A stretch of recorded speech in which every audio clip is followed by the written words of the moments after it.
Hey everybody, hope and pray that you're doing well today as we come to our word from the Word. And today that word is ridiculous.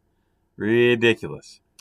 Now, as you go through the book of Genesis, there's been, and especially the story of Joseph, and more specifically Jacob too, there have been some things that do seem absolutely ridiculous.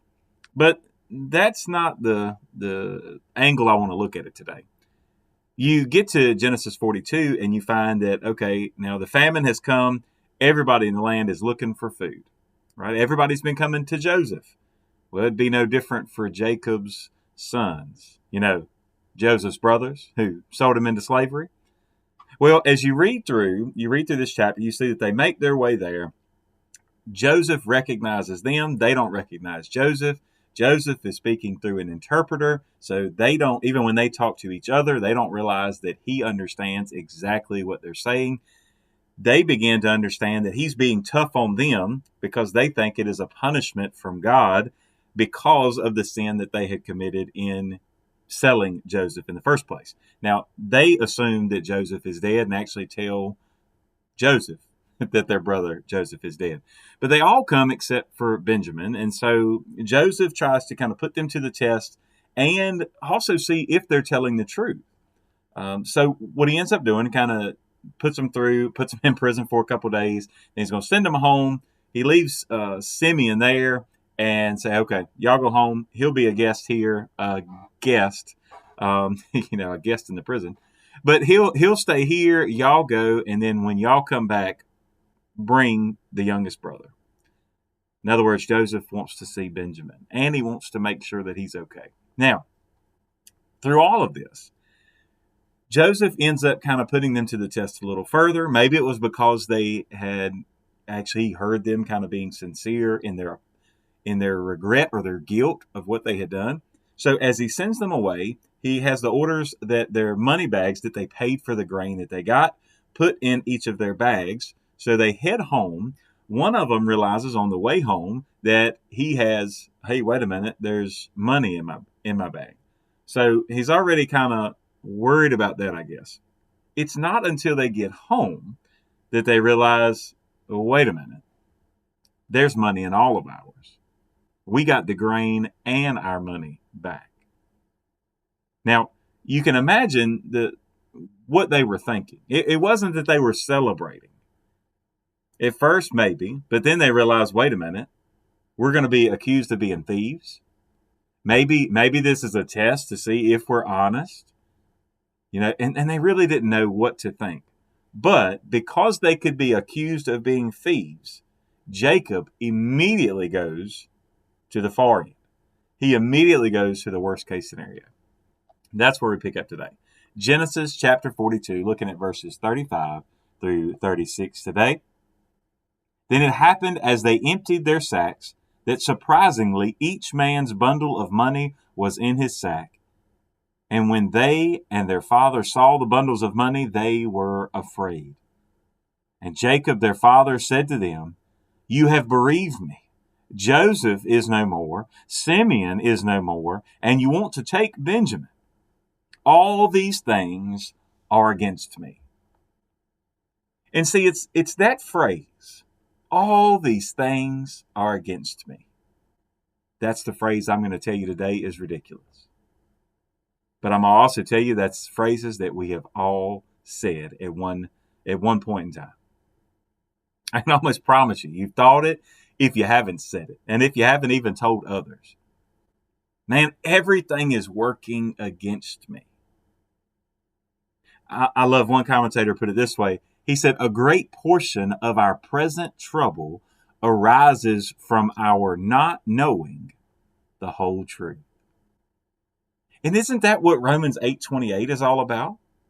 That God is working all things together for the good of those who love him and are the called according to his purpose? Isn't that the same thing that Joseph says at the end of Genesis chapter 50, that he tells his brothers after Jacob has died that all these things, he said, brothers, you meant it for evil, but God meant it for good? And if you haven't read that far, spoiler alert. But see, here's the thing. Joseph was still working on understanding that. He hadn't realized that yet. God's still working on him. The brothers, God is still working on them. And obviously Jacob, the one that's supposed to be leading this family, he hasn't figured it out yet. Because he says, all these things are working against me. Well, Jacob, how many times have you deceived others? Jacob, how many times have you practiced deceit, and how many times has deceit come back to him? So maybe he really just couldn't believe that all this was coming back, almost what people today would call karma. But I caution you not to use that term, because that's acting like we believe in something like that. That we believe that, okay, well, what goes around comes around. Or comes around goes around. But we have to understand that all these things aren't working against us. That's ridiculous. It was God working for him. Now, the circumstances, the situation was terrible, right? I mean, he'd already lost one son. Now another son is held captive, and they want to take his other favorite son, the one he didn't let go in the first place, so something didn't happen to him. It's interesting. Every time these boys go away and they come back minus a brother, but with more money, right? You can imagine that Jacob was a little bit afraid.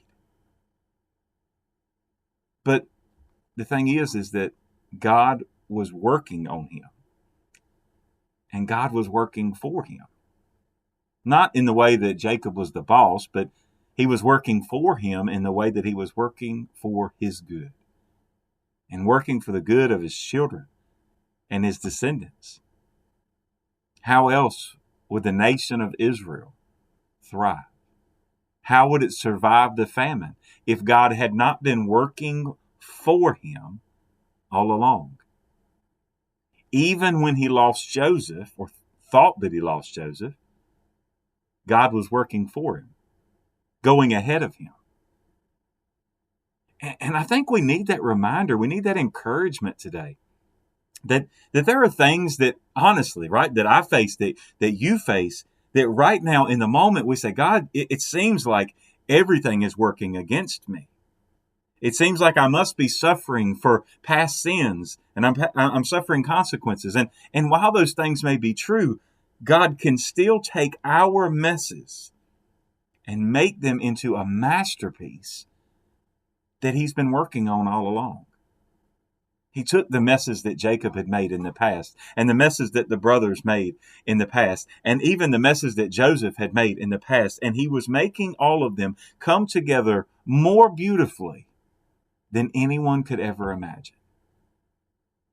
What might he be doing in your life? What might he be doing for your family, for your friends, for your community, for your children, for your grandchildren, for your great-grandchildren, for generations to come? What might God be working together for his good? For his good. Right? It's for our good, but let's be honest. For his will. What might he be working together today? So, I'll close with this. The next time you are tempted to think, all these things are working against me, stop, tell yourself, that's ridiculous. God is working these things together for good.